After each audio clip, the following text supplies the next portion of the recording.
de Dieu travaille, les différentes interventions ce matin, que ce soit de Kitty, que ce soit de David, c'est ça, hein, le directeur de Portes Ouvertes, ben, tous vont dans le sens du message que le Seigneur m'a mis à cœur de partager avec vous. En tout cas, on ne sait pas parler, hein, Kitty et moi, on ne sait pas parler, encore moins avec David, mais le Seigneur, en fait, en tout cas, m'a mis à cœur ce matin de vous partager ce thème-là. Mais qu'est-ce que nous sommes devenus dans notre marche avec le Seigneur?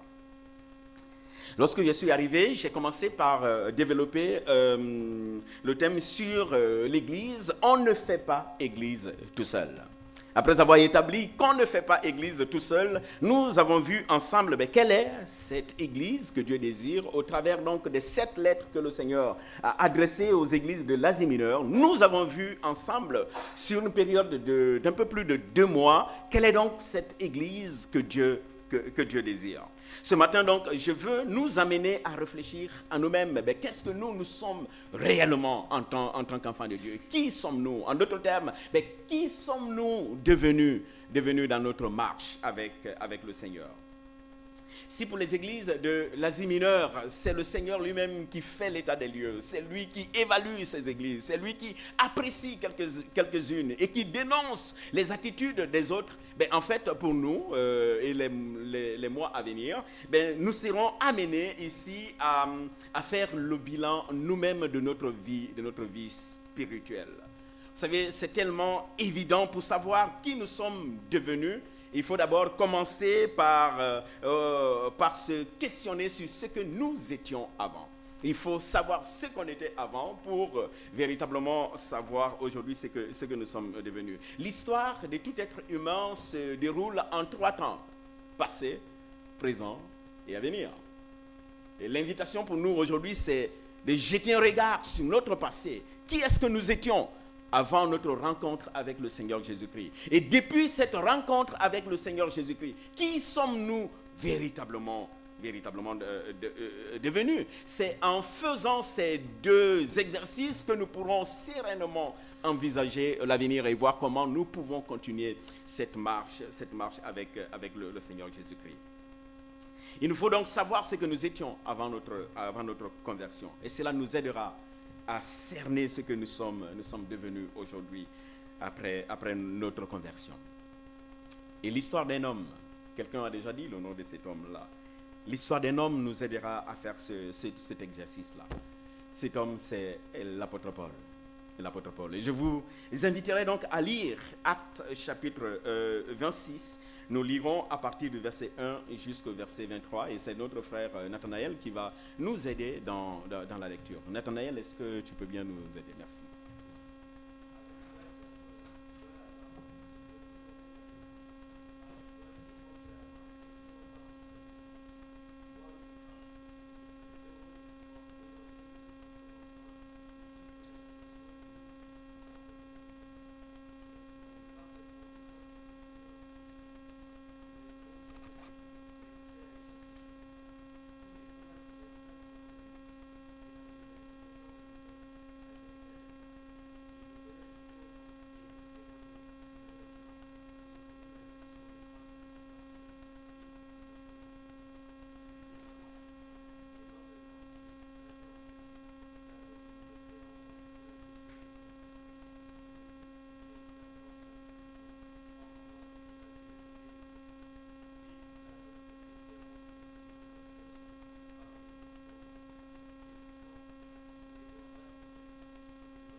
Merci beaucoup, Nathanaël, pour cette lecture. Ce texte de ce matin nous présente le parcours de l'apôtre Paul, n'est-ce pas? Son passé, le moment où il rencontre le Seigneur Jésus-Christ et son présent, ce qu'il est devenu après avoir rencontré le Seigneur Jésus-Christ. En fait, deux choses ont caractérisé le passé de Paul. Deux choses. La première chose, c'est sa religiosité. Paul était un homme religieux. Et la seconde chose, nous le verrons tout à l'heure, c'est son aveuglement spirituel. Son aveuglement spirituel. Saul était un homme religieux. Lui-même, il revendique son appartenance au parti religieux le plus connu pour son attachement rigoureux aux lois juives, aux lois et aux coutumes juives. La religiosité de l'apôtre Paul, son respect scrupuleux des lois et coutumes de ses ancêtres, tout cela lui ont valu une admiration. Une admiration non seulement de ses compatriotes, des gens de son époque, mais aussi une admiration de ses chefs religieux. Grâce à ses propres efforts. En fait, l'apôtre Paul croyait avoir coché toutes les cases pour être un homme parfait. Paul croyait être l'homme le plus bon possible, l'homme parfait, apte à être véritablement sauvé. Le problème, c'est que la religion ne sauve pas. Seule la foi en Jésus-Christ sauve. La religion ne sauve pas. La religion révèle la volonté et les efforts de l'homme de s'élever vers Dieu. Sauf que aucun effort humain ne peut s'élever vers Dieu, ne peut atteindre Dieu. L'homme ne peut pas par lui-même atteindre Dieu. La religion part d'en bas vers là-haut. Alors que le salut, lui, il part de là-haut vers le bas. Frères et sœurs, la religion met en valeur les œuvres et la bonne moralité de l'homme. Sauf que la moralité ne sauve pas. Seule la foi en Jésus-Christ peut véritablement sauver. Dans Éphésiens chapitre 2, on connaît bien ce texte par cœur, n'est-ce pas? Paul le dira, ce n'est point par les œuvres afin que personne ne se glorifie. Paul croyait que par sa foi, il croyait que par ses œuvres, il pouvait atteindre Dieu. Il voulait être le meilleur de sa génération. Sauf qu'au regard, nous allons le voir tout à l'heure, au regard de ce que nous dit la parole de Dieu, mais Paul était peut-être le pire de sa génération, au lieu d'être le meilleur de sa génération. Voilà ce qui, en quelque sorte, caractérisait le passé de Paul. Il était un homme religieux, un religieux convaincu, mais pas que. Paul était aussi un homme aux ailes aveugles. Il reconnaît son zèle aveugle contre les chrétiens d'alors, comment il partait, il les pourchassait. Il était devenu comme un terroriste qui se donne tous les moyens de faire le maximum de dégâts possibles. Paul croyait sincèrement être au service de Dieu en persécutant les chrétiens. Paul croyait faire la volonté de Dieu alors qu'en réalité, en fait, il combattait contre Dieu. En réalité, il ne réalisait rien de bon que de lutter contre le Seigneur Jésus-Christ, parce qu'en persécutant les disciples de Jésus-Christ, c'est en fait le Seigneur Jésus-Christ que Paul persécutait.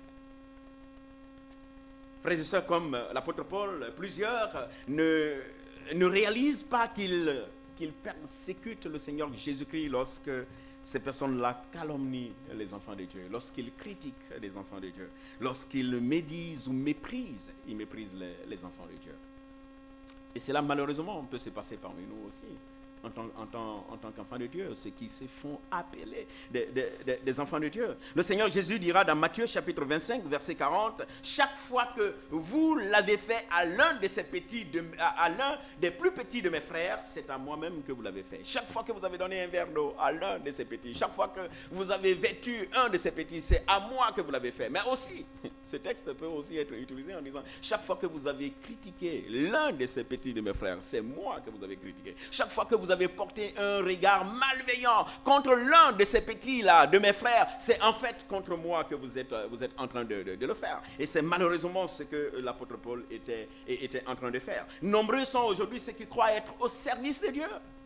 Mais en fait, ils sont à leur propre service. Ils sont au service de leur ego. Ils sont au service de leur orgueil. Ils sont au service de leur propre gloire. C'est moi qui ai fait ça. Depuis, c'est moi qui fais ceci. C'est moi qui fais cela. Le moi et le moi. Dans son zèle, dans ses actions, Paul était très sincère. Il était très, très sincère. Sauf que, on peut être sincère dans la fausseté, n'est-ce pas? On peut être sincère dans la fausseté. L'exemple de l'apôtre Paul nous démontre clairement que la sincérité ne suffit pas pour plaire à Dieu. Il faut en plus de la sincérité, la vérité. Il faut vivre dans la vérité. Nos motivations, aussi bonnes qu'elles puissent vraiment paraître, ces motivations doivent s'aligner sur la vérité de Dieu, sur la volonté de Dieu et non sur notre propre volonté. Sommes-nous attentifs vraiment à la volonté de Dieu? Ou est-ce que nous sommes plutôt attentifs à notre propre volonté ou à la volonté des hommes? Paul était un homme de foi, mais il avait une foi aveugle. Peut-être que comme l'apôtre Paul, nous sommes aussi des hommes et des femmes de foi, mais notre foi, sur quoi est-elle fondée? Sur quoi notre foi est fondée? Bien-aimés frères et sœurs, notre foi est-elle véritablement et bien fondée? Notre foi n'est-elle pas une foi aveugle? Comme Paul, notre foi n'est-elle pas marquée par le zèle religieux sans la véritable connaissance du Seigneur Jésus-Christ? Ne sommes-nous pas plus attentifs à nos propres perceptions plutôt que d'être attentifs à la perception de Dieu? Ne sommes-nous pas esclaves de nos propres systèmes? Ne sommes-nous pas esclaves des systèmes de pensée de ce siècle-là? Ne sommes-nous pas esclaves des doctrines philosophiques de ce siècle-là? Ne sommes-nous pas même esclaves des doctrines religieuses? Au lieu vraiment d'être attentifs à ce que le Seigneur a à nous dire, véritablement. L'apôtre Paul était à la fois un homme religieux, mais un homme zélé. Sauf que sa foi et son zèle étaient mal fondés, parce qu'ils étaient des choses qu'il pratiquait dans l'aveuglement. L'apôtre Paul n'était pas que... Lorsque Paul vivait sans le Christ, on l'a vu, il était un homme au passé religieux et à un zèle aveugle. Mais lorsque Paul va rencontrer le Seigneur Jésus-Christ, quelque chose va se passer dans sa vie. Quelque chose va se passer dans sa vie. Et à partir du verset 12 que nous avons lu tout à l'heure, je reviens encore en arrière, à partir du verset 12 que nous avons vu, Paul va relater sa conversion, sa rencontre avec le Seigneur Jésus-Christ. Il explique comment il a rencontré le Seigneur Jésus-Christ sur le chemin de Damas. Nous l'avons dit tout à l'heure, avant cette rencontre, Paul était un persécuteur de l'Église. Paul était profondément enraciné dans sa propre justice religieuse. Mais cette rencontre qu'il va faire avec le Seigneur Jésus-Christ va bouleverser sa vie. Cette rencontre qu'il va faire avec le Seigneur Jésus-Christ va transformer la vie de l'apôtre Paul. Ces passages nous donnent vraiment un aperçu de cette transformation qui va avoir lieu dans la vie de l'apôtre Paul. Et aussi, ce passage nous dit ce qui a vraiment motivé le changement de l'apôtre Paul. Bien-aimés frères et sœurs, ce passage nous révèle comment Paul, en rencontrant le Seigneur Jésus-Christ, le Seigneur a redéfini totalement son existence. Le Seigneur a redéfini le but de sa vie. Le Seigneur a redéfini même la mission de l'apôtre Paul. La plupart, après avoir rencontré le Seigneur Jésus-Christ, malheureusement, restent le même. Mais Paul n'est pas resté le même. Non, la foi chrétienne n'est pas seulement une série de pratiques religieuses. La foi chrétienne n'est pas une série d'incantations, mais la foi chrétienne, c'est vraiment une relation vivante qu'on peut avoir avec le Seigneur Jésus-Christ. À noter que ce n'est pas l'apôtre Paul qui va à la rencontre du Seigneur Jésus-Christ.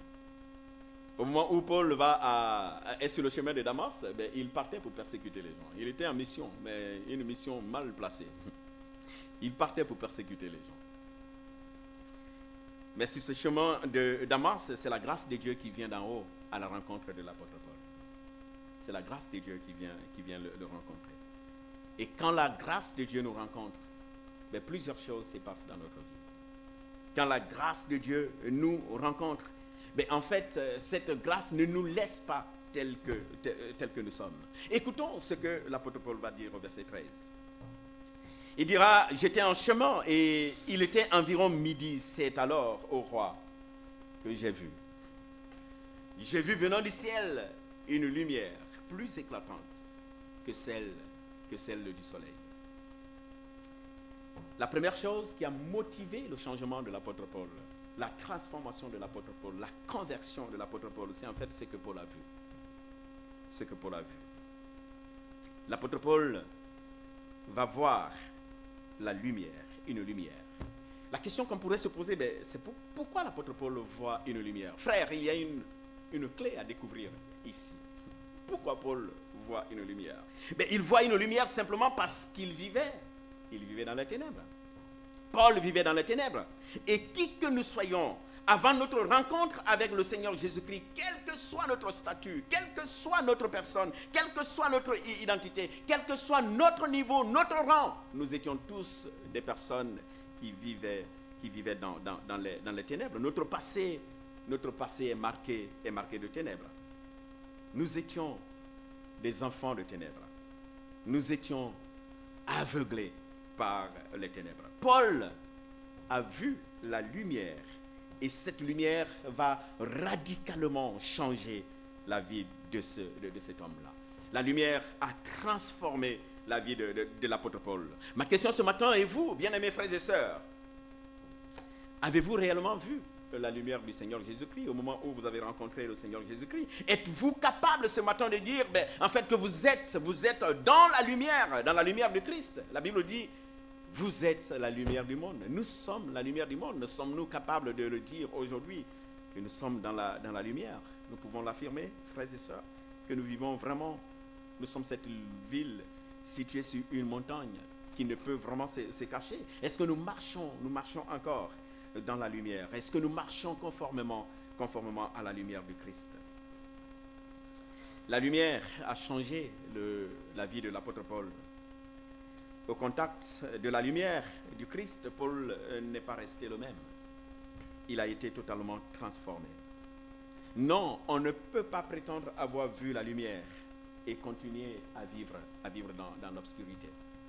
C'est en tout cas ce que Jean nous dit dans 1 Jean chapitre 1 verset 6, n'est-ce pas? Si nous prétendons être en communion avec lui, avec Christ, tout en vivant dans les ténèbres, en fait, nous sommes des menteurs. Parce qu'on ne peut pas rencontrer la lumière et continuer à vivre dans l'obscurité. La lumière nous transforme. Qu'avez-vous vu lorsque vous avez rencontré le Seigneur Jésus-Christ? Paul a vu une lumière. Et cette lumière a transformé sa vie. La seconde chose qui a motivé la conversion de l'apôtre Paul, c'est ce qu'il a entendu. Ce qu'il a entendu. Et qu'est-ce qu'il a entendu? Paul a entendu une voix. Paul n'a pas imaginé une voix. Il n'a pas inventé une voix. Il n'a pas fabriqué une voix. Paul a entendu une voix. Et c'était la voix du Seigneur qui était en train de lui parler. Question pour nous, c'est sur quoi est-ce que nous basons aujourd'hui notre foi? Est-ce que nous basons notre foi sur la voix de Dieu?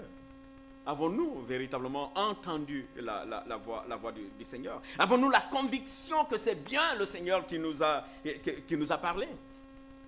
J'entends tellement de personnes dire « Dieu m'a parlé ». Dieu m'a dit.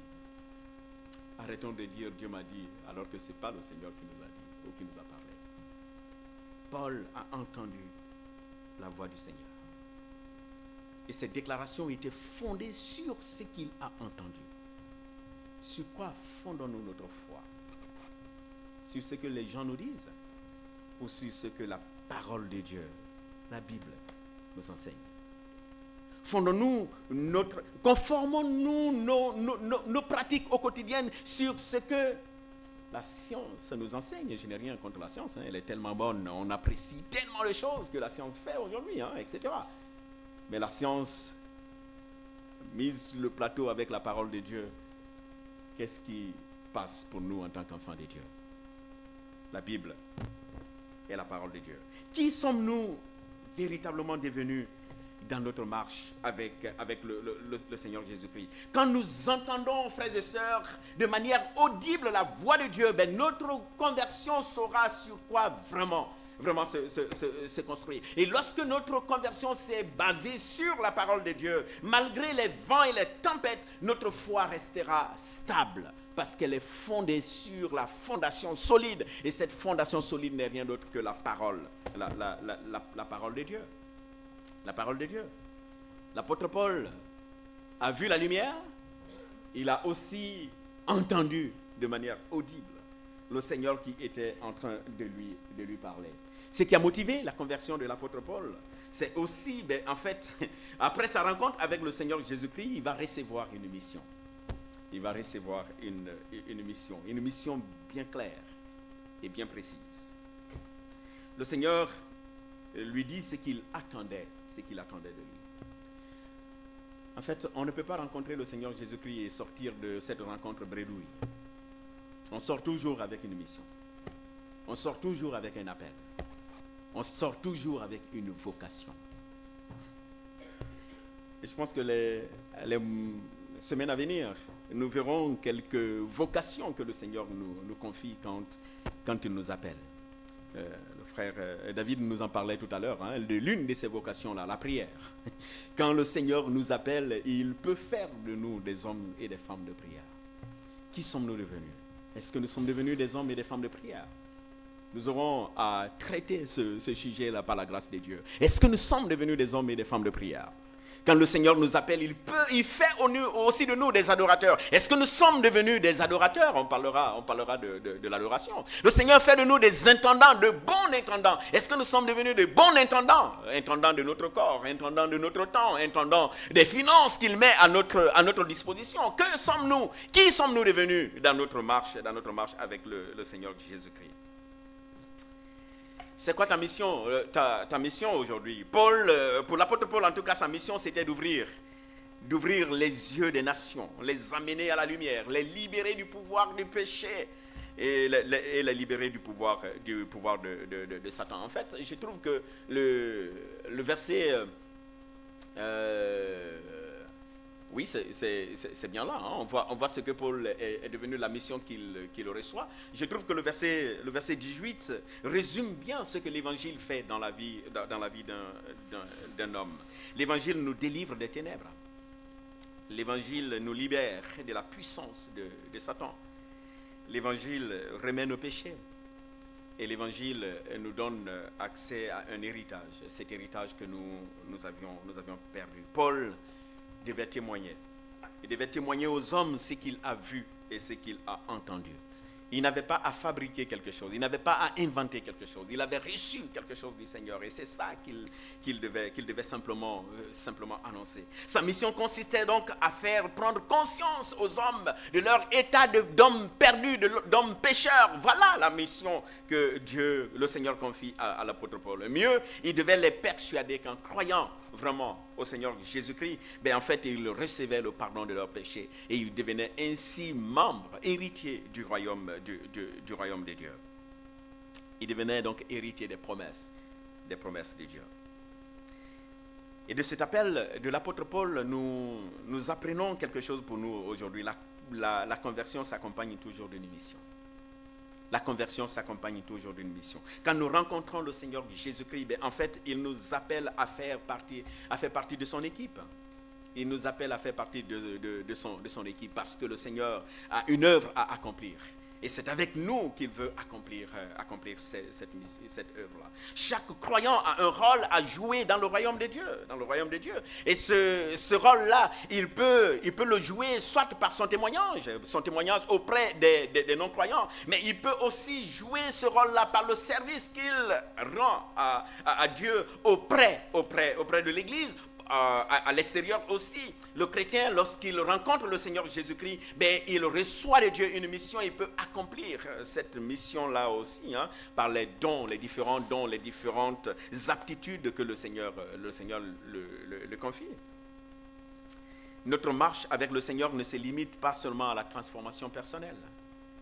Notre marche avec le Seigneur Jésus-Christ est aussi un appel à participer à la mission de Dieu dans le monde. La question est, est-ce que nous sommes vraiment actifs aujourd'hui dans cette mission-là que le Seigneur nous confie, ou est-ce que nous sommes en train plutôt de négliger la mission que Dieu nous donne? Nous apprenons aussi de cette mission que le Seigneur confie à Paul, en fait, que le but de la mission, c'est d'amener les autres à la lumière, mais ceux qui sont dans l'obscurité à la lumière. Et comme Paul, nous sommes appelés à être des témoins de Jésus-Christ. Nous sommes appelés à amener les autres à la lumière de Jésus-Christ, à les libérer du pouvoir de Satan, pouvoir sous lequel ils croupissent vraiment aujourd'hui. Et cela peut se faire dans nos familles, auprès de notre épouse, mais aussi auprès de nos enfants, n'est-ce pas? Surtout en ce moment où l'école incite nos enfants à la dépravation. Si nous ne les amenons pas à la lumière, ben ces enfants vont continuer à vivre dans l'obscurité. Cette obscurité qui leur est malheureusement enseignée. Nous pouvons accomplir cette mission-là aussi auprès de nos voisins. Nous pouvons l'accomplir auprès de nos collègues, de nos collègues de travail qui sont esclaves des biens de ce monde, esclaves de l'argent, esclaves du travail. La lumière de Christ en nous doit pouvoir impacter ceux qui nous entourent. Mais pour pouvoir impacter les autres, frères et sœurs, il nous faut au préalable changer de camp. Pour pouvoir impacter les autres, il nous faut au préalable changer de maître. Paul, pour pouvoir accomplir sa mission, devait changer de maître. Et on voit clairement le Seigneur Jésus-Christ qui le lui dit. Hein. Ben, le Seigneur lui dit, je te suis apparu pour que tu sois mon serviteur à moi. Avant sa rencontre avec le Seigneur Jésus-Christ, Paul était serviteur de qui? Il était esclave de qui? Ben, de son parti. Il était esclave des doctrines de son parti. Il était esclave de la philosophie de son parti. Paul était esclave de ses chefs religieux. Mais quand il a rencontré le Seigneur Jésus-Christ, ben Paul a changé de camp. Il a changé de maître. Il est devenu désormais esclave de Jésus-Christ. Qui sommes-nous devenus dans notre marche avec le Seigneur Jésus-Christ? Sommes-nous encore, malgré notre rencontre avec le Seigneur Jésus-Christ, esclaves de notre passé? Un passé qui est fait de mensonges, un passé qui est fait de corruption, un passé qui est fait d'adultère, de haine, de querelle, un passé qui est fait de fraude et peut-être même d'idolâtrie. Vous savez, les idoles, ce ne sont pas que ces petits dieux qu'on fabriquait sous forme de bois et devant lesquels on pouvait aller s'agenouiller. Les idoles, aujourd'hui, ça peut être notre argent. L'argent devient une idole. Le travail même peut devenir une idole. Nos enfants, nos possessions, nos loisirs, tout cela peut vraiment devenir une idole lorsque ces choses prennent la place de Dieu dans notre cœur.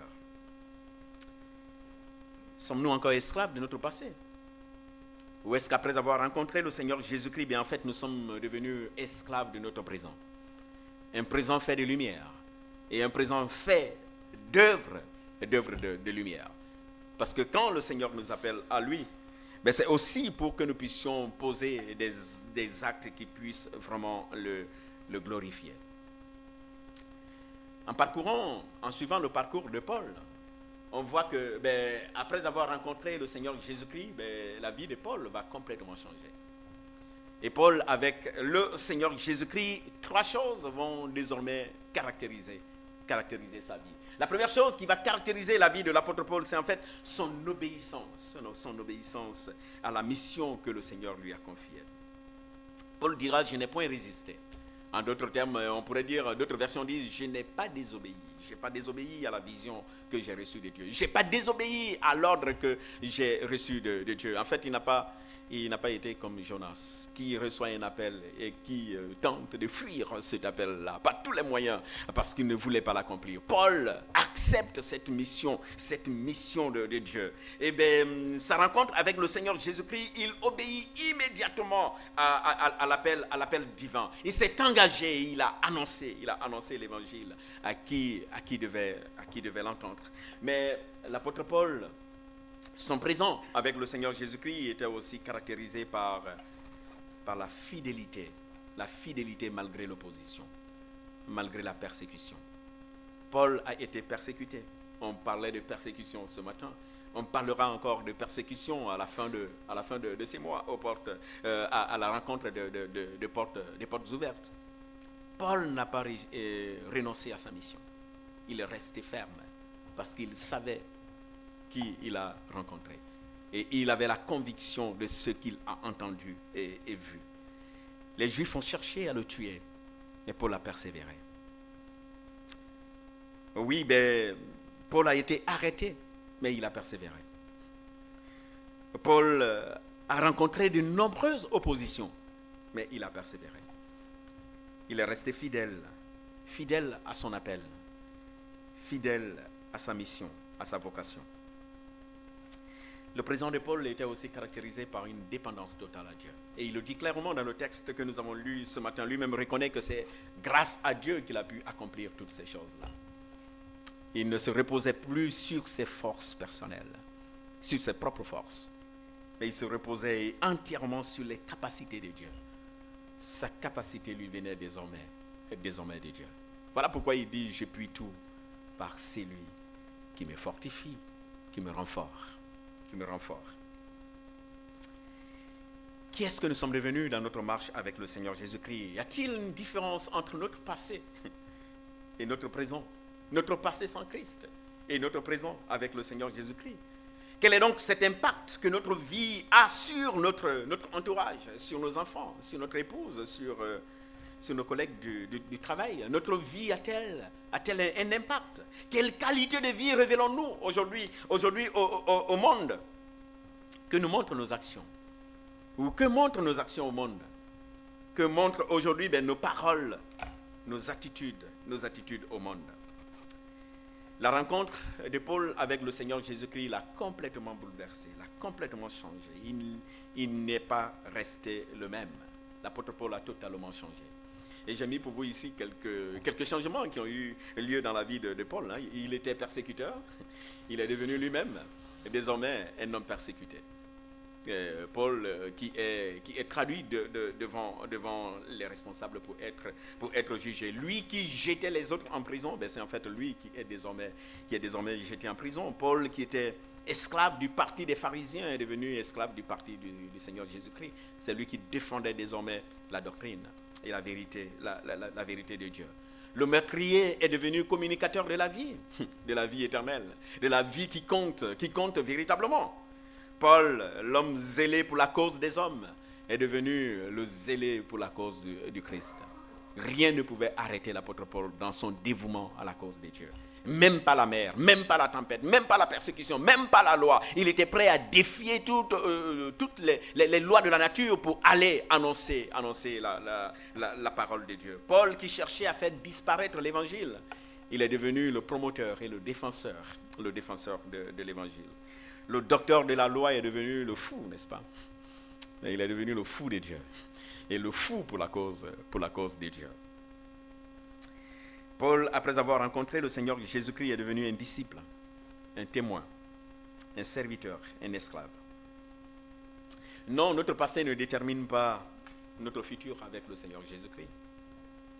Notre passé ne détermine pas notre futur avec le Seigneur Jésus-Christ. Pourquoi? Parce qu'il peut transformer même les pires erreurs de notre vie. Et il peut faire de nous un homme nouveau. Christ fait de nous un homme nouveau. Et si aujourd'hui je marche, ce n'est plus par moi que je marche en nouveauté de vie avec le Seigneur Jésus-Christ. Il a transformé l'apôtre Paul. Lui qui était le persécuteur acharné de l'Église, il est devenu l'apôtre, l'un des plus grands apôtres pour la cause de l'Évangile. Dieu est capable de vous transformer. Dieu est capable de changer votre vie. Il est capable de faire de vous une nouvelle créature. Il est capable de vous faire passer d'une vie misérable à une vie remplie de gloire. Le Seigneur peut nous permettre de prendre un nouveau départ encore aujourd'hui. Si vous n'avez pas encore fait la paix avec lui, je pense que c'est l'occasion de faire cette paix avec lui. Je terminerai mon message par vous raconter une histoire qui m'a été racontée. L'histoire d'un couple missionnaire qui était venu en Afrique centrale pour pouvoir annoncer l'évangile. En fait, ce couple arrive en RDC pour pouvoir annoncer la bonne nouvelle. Et puis voilà, un jour, les deux décident d'aller à près de 200 km de leur lieu d'habitation parce qu'il y avait un petit village là. Ils ont ciblé ces villages pour aller annoncer l'évangile. Ben, ils préparent bien leur voiture, ils préparent tout ce qu'ils avaient besoin. La voiture est bien faite, les provisions, etc. Et puis voilà, ils commencent le voyage. Et ils s'enfoncent dans une très très grande forêt. Et ils sont sur une piste. Et pendant qu'ils étaient en train de marcher, de rouler, en fait, l'époux constate qu'il n'y avait plus d'air dans l'un des pneus de la voiture. Et c'est pas grave, n'est-ce pas? S'il n'y a pas d'air, on peut quand même démonter. Il y a un pneu secours quelque part qu'on peut prendre, remettre sous et puis continuer la marche, sauf que quand ils descendent pour regarder, il n'y a pas de pneu secours. Et ils sont à près de 80 km du village qui était le plus proche d'eux. Et cette voie qu'ils ont empruntée, en fait, les véhicules ne passaient sur cette voie qu'une fois par semaine. Ils sont bloqués dans la forêt. Il n'y a pas de vulgarisateur. Il n'y a rien à côté. Que faire? L'épouse, donc, se met quelque part, elle commence à se mettre quelque part et elle commence à prier. Elle se met à genoux et elle commence à prier. Son mari vient et dit, regarde là ce qu'elle fait, tu penses que Dieu est un vulgarisateur? Je n'aurais pas dû te suivre dans ta folie. Qui va nous sortir de là? L'homme commence à avoir peur. Et avec tout ce qu'ils ont entendu avant de devenir missionnaire, il a dit, nous sommes dans une forêt où il y a des cannibales. Les gens vont nous manger crus dans cette forêt-là. Je n'aurais pas dû te suivre dans ta folie. Je n'aurais pas dû te suivre. Et l'épouse, tranquille, continue à prier à genoux, avec ferveur. Elle continue à prier. C'est une histoire vraie que je vous raconte. Et au moment où l'épouse continue à prier, petit à petit, l'homme regarde la voiture et il voit que la voiture est en train de prendre une position normale. Pour se rassurer, il vient, il regarde le pneu, il voit que le pneu est très bien gonflé. Il tape un peu le pneu avec son pneu. Il voit que tout est redevenu normal. Il va vers sa femme. Viens voir ce que Dieu a fait. Viens voir ce que Dieu a fait.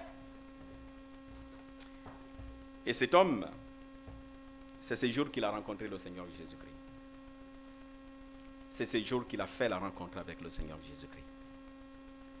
Et pour lui, son Dieu est devenu le Dieu de la roue gonflée. Il était venu accompagner sa femme comme missionnaire. Mais il est devenu lui-même missionnaire après avoir rencontré la puissance de Dieu à l'œuvre. L'histoire de l'apôtre Paul, comme nous venons de l'examiner tout à l'heure, Paul a rencontré la puissance de Dieu à l'œuvre. Et cette rencontre a complètement transformé la vie de l'apôtre Paul. Il est devenu un serviteur de Dieu. Il est devenu un homme convaincu. Et il est devenu un homme engagé pour une bonne cause. Qui sommes-nous vraiment devenus dans notre marche avec le Seigneur Jésus-Christ? Je vous invite à la prière. Nous voulons, Seigneur, te dire merci parce que tu es notre Père et notre Dieu. Merci parce que pour la plupart d'entre nous, tu es venu nous chercher, Père. Nous ne sommes pas allés à ta rencontre. C'est toi, Éternel, qui nous as cherchés. Et c'est toi qui nous as trouvés. Et nous sommes heureux de t'appartenir, Seigneur. Oui, tu nous as transformés. Et tu nous appelles, Éternel, à ton service. Peut-être qu'il arrive d'un moment où nous négligeons aussi cette mission que tu nous confies. Et pour cela, Père, je me mets devant toi ce matin pour te demander pardon, Père. Pour toutes les fois que nous avons négligé cette mission, cet appel, cette vocation éternelle que tu nous as adressée. Rappelle-nous, éternel mon Dieu, mon roi, cette belle rencontre. Et permets-nous, Seigneur mon Dieu, de pouvoir rester accrochés à cela pour continuer notre marche avec toi. Sois béni, Seigneur. Sois exalté dans nos vies. Au nom de Jésus. Amen.